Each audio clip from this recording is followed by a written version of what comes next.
It's been said that you should meditate for 20 minutes a day. Unless you're really busy, then you should meditate for an hour a day. That's why, by the way, that's why I meditate for 2 hours a day. So look, I mean, information is what opens that door. I mean, if you think that your thoughts have something to do with your future, just from a theoretical standpoint, that your thoughts create your destiny, and you think 60 to 70,000 thoughts in one day, and 90% of those thoughts are the same thoughts as the day before, well, then your life isn't going to change very much as long as you're thinking the same way. And those same thoughts lead to the same choices. The same choices lead to the same behaviors. The same behaviors create the exact same experiences, and we anticipate the same feelings or emotions from those experiences, and those emotions are the payoff that drive our very same thoughts. Well, our biology, our neurocircuitry, our neurochemistry, our hormones, and even our gene expression will be equal to how we think, how we act, and how we feel. And how we think, how we act, and how we feel is called our personality. And our personality creates our personal reality. That's it. So the present personality who's listening to this show has created the present personal reality called their life. So if you can latch on to this idea, if you want to create a new life, a new personal reality, you got to change your personality, which means you better start thinking about what you've been thinking about and changing it. You begin to become conscious of your unconscious actions or habits or behaviors and modify them. And then we have to begin to look at the emotions that we live by every single day that keep us connected to the past and decide, do these emotions belong in our future? So most people are trying to create a new personal reality as the same personality, and it doesn't work.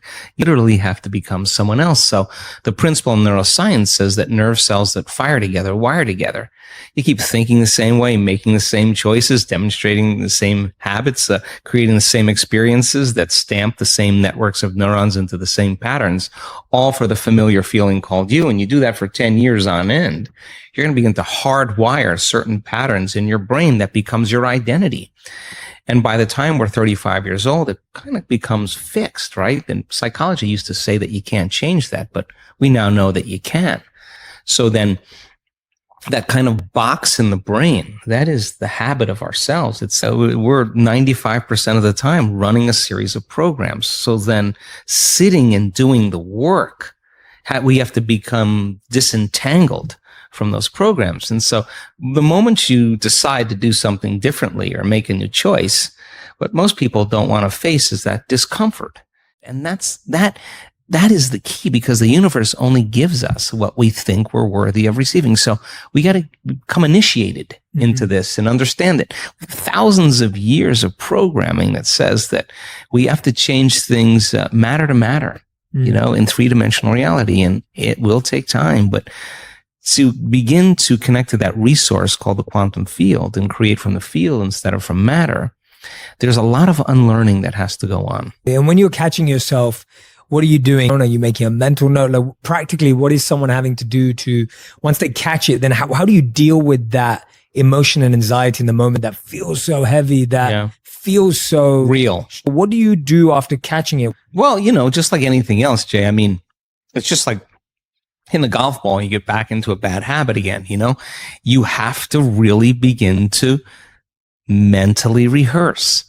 So you ask yourself at the end of your day, I do this every day. How'd I do? How'd I do today, bro? How'd you do? Did you do good? Where'd you fall from grace? What was it that caused you to go unconscious for the rest of the day? Like, what was that moment? Now, if you're a student of life, you'll begin to contemplate, well, it was that person that said that thing, then I reacted, I got this email, or things didn't go my way, and I started feeling angry or frustrated or fearful. The next time that happens, how could I evolve my experience? Now, you may have to search for some answers of the best model to build, or you may actually have a long contemplation and start to go, God, the next time that happens, I think I'm going to do this, or I'm going to do that, or I'm going to plan my behaviors. And the act of closing your eyes and rehearsing what you're going to do begins to install the neurological hardware in your brain to look like you already did it. Now the brain is no longer a record of the past. Now it's a map to the future. And if you keep installing that hardware, the hardware will become a software program, which means you'll just start acting like a happy person. Why? There's no magic there. You installed the circuitry. So that's more important than the news. Right. It's more important than answering any email or any text. It's more important than talking about your past or some dinner. If you can begin to just think about how you're going to do it differently, that's the building process neurologically already. And it's like, why is it that we get so attached to that old self? Like, what is it about it? Is it security? Is it safety? Is it familiarity, as you said?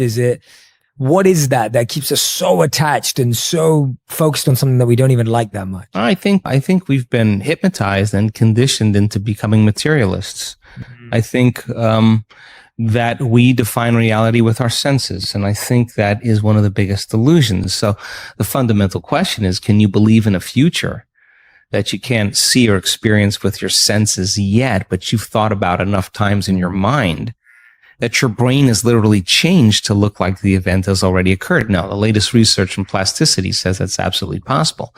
And can you select a new possibility in the quantum field and begin to emotionally embrace that future every single day to such a degree that your body, as the unconscious mind, the objective mind, does not know the difference between the experience in your life that's creating the emotion and the emotion that you're fabricating by thought alone, to the degree that you begin to signal new genes and new ways to change your body to look like the experience has already happened. Now, yes, the latest research in epigenetics says it's absolutely possible. Now, think about this.